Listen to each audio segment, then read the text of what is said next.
totally touches my heart. This is totally unexpected, and it wasn't as if I had even baked the crisp especially for them. Yeah. I mean, look at this. Now, I will say they are not from America. No, they are from Germany. They are German. And isn't that a dreadful mandate Mm-hmm. about where we have fallen to? Mm-hmm. That we are careless, thoughtless, and reckless with one another's, with our gratitude. Mm-hmm. So, very interesting. It's so simple that you think, oh, there's nothing to learn from that little experience. There's everything to learn. It's called grace and graciousness. Yep. Well, at any rate, I will talk a little teeny bit since you've mentioned Germany. My great new healing modality tool is also out of Germany, and it is called this Beamer. No joke, I think now there have been close to 40 people on and off this modality since I got here. And it's simple, it's painless, you don't strip down, I do tell people, just out of courtesy for the equipment, please take your shoes off. I do tell them that. And I personally like to be on equipment without my watch on or things that just, I don't know. A couple of people had a medal on, like an angel or a sacred something, and that is very acceptable because it will actually clear out the metal energy, that anything, if it's collected any negativity. So I've seen some interesting occurrences on this thing, as a person would have a session, and a session is a whopping 8 minutes. And Ardith saw 20 people on Sunday have sessions, and between the two of us, it was everything from, gee, I can move my shoulder and it's been frozen. It was fascinating. Mm-hmm. That was our Pamela. One gal had, I know over the years she's had 2 frozen shoulders, and a lot of therapy.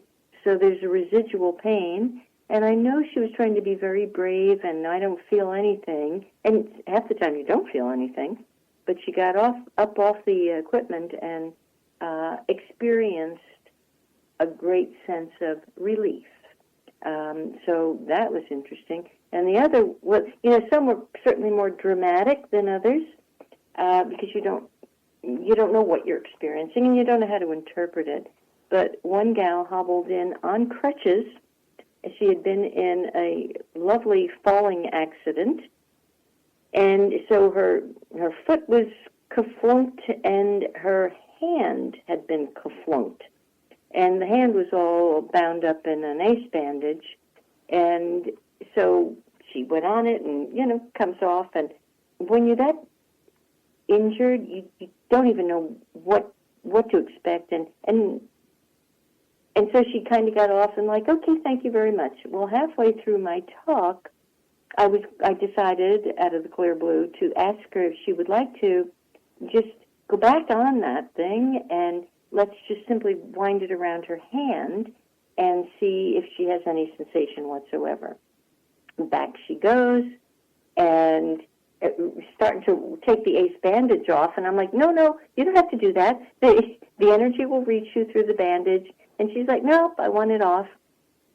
Incidentally, the people that are experiencing this, these are not people without an education, without a solid basis of good earning ability. These are very strong individuals as far as what they've accomplished.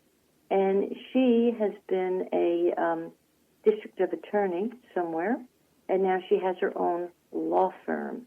So you've got that sort of scientific mind that's going to make a good judgment call about this.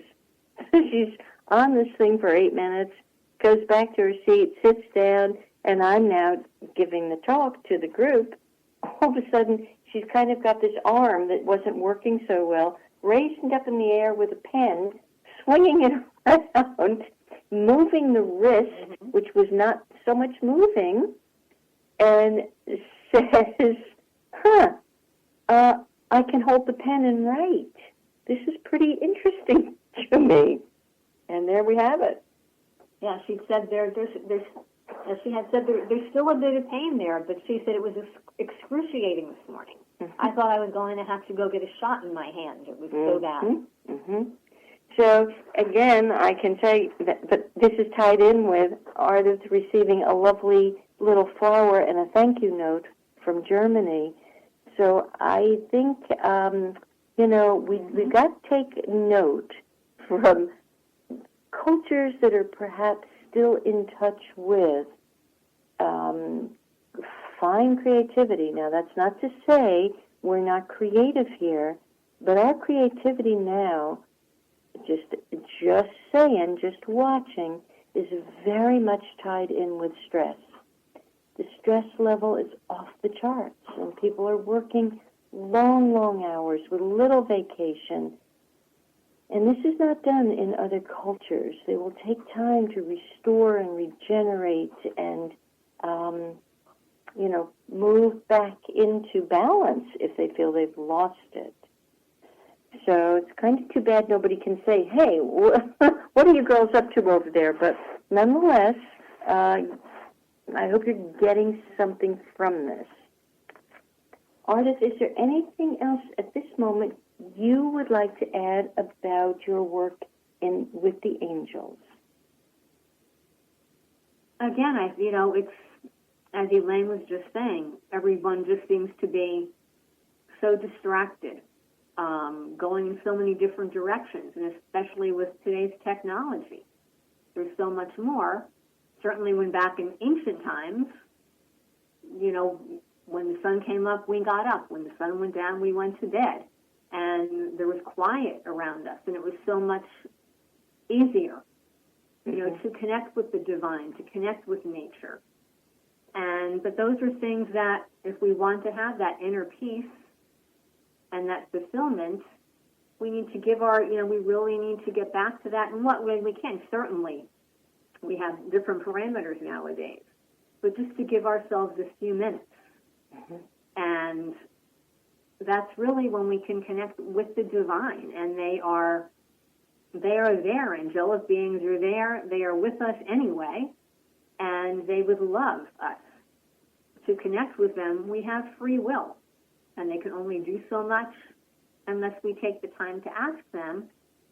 But when we are constantly so busy and constantly so pressured and constantly looking at our phones and whatever, we don't really give ourselves that time to breathe and even to have that thought. But it makes such a difference in our lives, because really it's up to us to help fulfill ourselves on the inside, and all those things in the outside world cannot. They cannot. Anything outside of us is not going to be the healing agent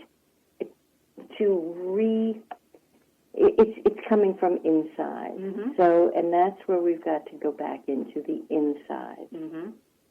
And to just give ourselves that space to, connect, to talk with the angels, to connect with them. And it can really be anytime, any place. It doesn't have to be in a certain room, any certain posture. They are open. They are just really open to, they just really want to love us and assist us and help us to evolve spiritually, because that's really why we are here on planet Earth. Well said. That's the only reason we're here. Yep. And it's true, as Ardith is saying, you don't need a special room. You don't need to be in a lotus position. You don't need to have done anything other than ask. And you also, they're not connected with any religion. Not one whatsoever. So they kind of permeate all levels of life. And, in this day and age, from what I can clearly see up here, we need all the comfort and good counsel that we can possibly tune into. So once again, I'm going to give Ardith's cell phone. Her name is Ardith, Ardith. That's an old world number. It's a Welsh name. Okay. That means field of flowers. It's also an early form of the name Edith. Okay. She looks like a flower. I mean, the name is so suitable to her. I keep looking at her lovely face and thinking somewhere in England or near a lovely field and with a different time. She comes from a different time zone. And I don't know how you've adjusted to this world, this time zone, because it has to be hard for you. Come along on my journey, yes. Mm-hmm. Yes.